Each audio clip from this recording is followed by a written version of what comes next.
tarde, esperando se encuentre muy bien al lado de su familia. En esta oportunidad yo voy a hablar sobre lo que es los medios de prueba y lo que es la sentencia. Voy a hacer mi presentación sobre cada uno de ellos. Vamos a iniciar tomando en cuenta lo que es la prueba. Y nos dice que la prueba es aquella actividad de carácter procesal y la finalidad consiste en lograr la convicción del juez o tribunal acerca de la exactitud de las afirmaciones de hechos operadas por las partes en un proceso. Es decir, es aquello que se pretende probar con los hechos constitutivos de una pretensión que va a contradecir la pretensión de la parte actora por parte de la parte demandada. Y vamos a conocer también lo que son las clases de prueba. Las clases de prueba tenemos la por confesión, que puede ser la expresa. Esta se divide en táctica, judicial, extrajudicial, simple y calificada. Y por testigos o prueba testifical, que es la que se hace a través de interrogatorios y contrainterrogatorios, ya puede ser verbal o escrita. La prueba pericial es un dictamen de expertos, es la que surge del dictamen de un perito. También está la inspección ocular o reconocimiento judicial, que nos dice que es la que realiza el juez por sí mismo o con auxilio de los peritos del lugar donde se produjo el hecho o de la cosa litigiosa o controvertida. También está la que es la documental, que también es llamada instrumental, ya que esta se realiza por medio de documentos privados, públicos, libros de comerciantes o cualquier otro escrito. Y tenemos que es la prueba conjetural, que es la que resulta de los indicios, señales y pronunciaciones. También vamos a hablar de la clasificación de los medios de prueba. Para el autor Eduardo Cautere, nos la clasifica de diferentes formas. Las pruebas dictadas por percepción, por medio de ellas el juez hace constar por sí mismo el hecho sujeto al litigio o corresponde fundamentalmente a esta clase de prueba al reconocimiento judicial. Tenemos también la que es la prueba de recepción. Es aquella por el cual el juez, a través de documentos y personas, pueden constatar un hecho pasado en el presente. Cuando es por personas, pueden ser personas ligadas al proceso o terceros en consecuencia existente. Para ella se divide en tres: la prueba de recepción a través de documentos, que nos referimos a la prueba documental. La prueba por representación a través de personas ligadas al proceso se refiere a la declaración de parte. Y la prueba por representación a través de terceros o personas ligadas a proceso, que se refiere a la declaración de los testigos. Y tenemos lo que es la prueba por inducción o deducción. Por este medio de prueba el juez llega a comprobar los hechos sujetos del litigio mediante la interferencia que el juzgador extrae de los hechos probados en autos. Es decir, nos referimos en especial a la prueba de presunciones. Vamos también a hablar sobre lo que es la prueba. Ante la inexistencia de un conflicto, las partes formulan los hechos y fundamentan sus mismos derechos. Esta se divide también en la prueba de derecho, que se deriva en tres. El derecho se podría decir que lo conoce el juez, y aunque las partes invoquen mal, el juez advertido o lo discute según los hechos expuestos, la pretensión que se hace valer al aplicarla al derecho como fuere permitente. Se refiere a que el tribunal conoce el derecho, sin embargo, estas en relación existen ciertas excepciones. Es decir, que las partes, cuando invocan al derecho y no lo invocan bien o citan un determinado artículo, pero el juez ya sabe de por sí mismo, por su conocimiento, sabe a qué artículo se refiere y sabe qué norma está citando.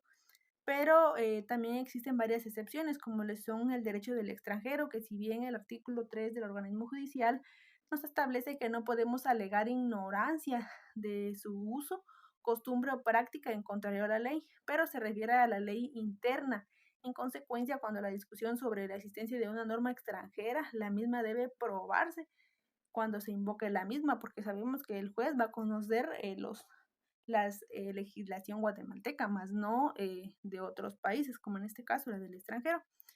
Y también tenemos la costumbre como fuente de derecho. Esta nos dice que en la legislación en las cuales la costumbre es la fuente de derecho, la misma debe probarse en nuestra legislación. La ley es la fuente del ordenamiento jurídico y la jurisprudencia la contemplará. La costumbre rige únicamente de efecto la de aplicable o por delegación de la ley, siempre que no sea contraria a la moral o al orden público que resulte probada. Esto lo encontramos regulado en nuestra ley del organismo judicial. Y también tenemos como número 3 la inexistencia o inexistencia de leyes, otra de las excepciones en que un derecho no se prueba la existencia o inexistencia de alguna ley que viene a constituir un hecho que debe ser probado. La prueba de los hechos, que son las excepciones.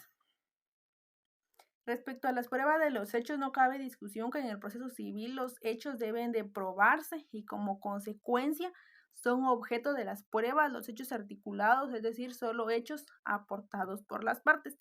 Estas se dividen en los hechos admitidos, los hechos presumidos por la ley, hechos evidentes, hechos notorios y hechos anormales, y pues en ellos encontramos una pequeña definición de qué significa cada uno de ellos. También tenemos que es el procedimiento probatorio. Este procedimiento se va a constituir en 3 etapas, se podría decir. Tenemos lo que es el ofrecimiento de la prueba, se podría decir. Esta se hace anuncio que hacen las partes tanto en la demanda como en su contestación de las pruebas que aportan al proceso. Proposición.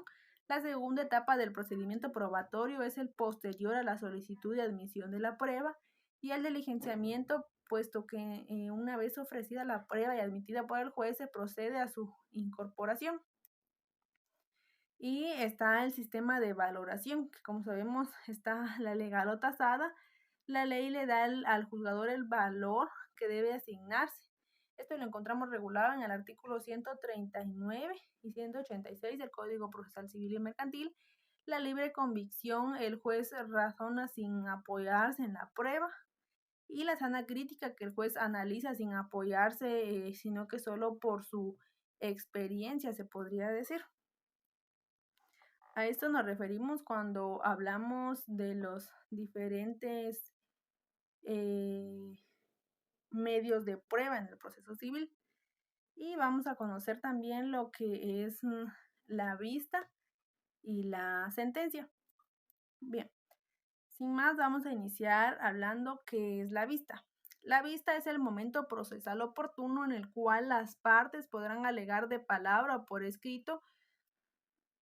Los abogados y las partes, si estas así lo quieren, concluido el término de prueba, el secretario hará constar sin necesidad de providencia, agregará los autos a las pruebas rendidas. También tenemos el auto para mejor fallar. Este es aquella resolución en la que el juez puede pedir que se practiquen toda clase de diligencias que sean necesarias para que pueda dictar una sentencia más justa y ecuánime. Esta se practica en un plazo no mayor de 15 días. Contra esta clase de resolución no se emitirá recurso alguno. Las partes no tendrán en la ejecución lo acordado más la intervención que las que el tribunal les conceda. Y también tenemos lo que es la sentencia. Si bien la sentencia es un acto jurídico procesal que emana de un órgano jurisdiccional, por el cual se da una resolución a la controversia, también es el documento que contiene en un texto dicha resolución. Esa también es cuando el juez elige una tesis del actor y del demandado y le da solución a esa controversia o ese litigio que tienen las partes, dictando una sentencia para que al juzgador la considere más ajustada a derecho y a la justicia, obviamente. Para ello también vamos a conocer el proceso de formación de la sentencia.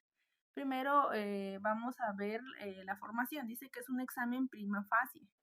Consiste en tratar de saber a través de un examen primario si la pretensión debe ser acogida o rechazada. También tenemos que es un examen crítico de los hechos. Si el análisis primario efectuado arroja la posibilidad de admitir el caso, entonces se entra a la segunda fase, que consiste en el análisis de los hechos. Hay que tomar en cuenta esto, que aquí ya vamos en la segunda fase, que consiste en el análisis de los hechos. En esta fase en la que el juez actúa como historiador, tiene frente a los hechos expuestos por las partes y a las pruebas aportadas, el procesan tal virtudes del historiador de los hechos que han dado origen al juicio.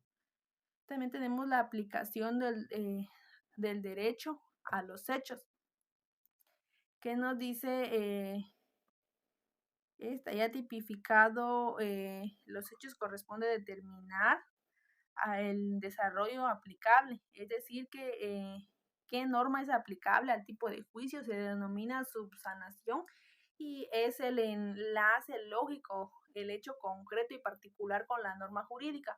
El juez es libre de determinar la norma que cree aplicable al caso concreto y anotado por los errores de las omisiones sobre las partes, el derecho de lo sabe el juez. Y la decisión que determina el derecho, la norma aplicable a la última etapa, que estamos hablando de la sentencia. Luego del proceso crítico, el juez decide sobre una solución favorable o desfavorable para una de las partes, en este caso para el actor. Y vamos a conocer también qué requisitos necesita una sentencia para que pueda nacer o para que el tribunal la pueda dictar. Y estas las encontramos reguladas en el artículo 147 de la Ley del Organismo Judicial, que son las que aparecen enumeradas en esta presentación, que nos dice que es el nombre del tribunal, que la dicta, lugar y fecha, nombre completo de razón social, denominación de domicilio de los litigantes, nombre de los abogados de cada parte, clase de proceso, tipo de objeto, objeto del proceso, resumen del memorial de la Constitución y las excepciones interpuestas, perentorias, los hechos sujetos a pruebas, el resumen de las excepciones interpuestas, el resumen de las revocaciones, las consideraciones de derecho, la cita de leyes, la parte resolutiva también, la cita de leyes, la firma del juez y el secretario. Vamos a conocer también lo que son las clases de resoluciones. Están para comenzar, vamos a comenzar con las providencias mere interlocutoria. En nuestra legislación se llama decreto, es una determinación de mero trámite. Prácticamente esta es una resolución de trámite, por ejemplo, cuando se admite una demanda y se dicta un pequeño decreto. También tenemos las que son sentencias interlocutorias, por ellas se decide las indicias surgidas en el proceso principal o material, que no es de simple trámite. En nuestra legislación toman el nombre de autos, cuando por ejemplo se podría hacer en un juicio de divorcio, por ejemplo, cuando el juez va a dictar las bases del divorcio y se dicta un pequeño auto, esas se resuelven en auto, más no en sentencia. También dice sentencias definitivas, son las que se dictan y deciden el fondo del asunto, a través de ellas se decide el asunto principal. Esas a su vez pueden ser, esas ya estamos hablando de lo que es la sentencia, que pueden ser declarativas, constitutivas, de condena. Declarativas tienen por objeto la declaración de un derecho, no llegan más, simplemente declaran a un estado de incertidumbre. Una sentencia de reivindicación de propiedad podría ser un ejemplo de esta clase de sentencia.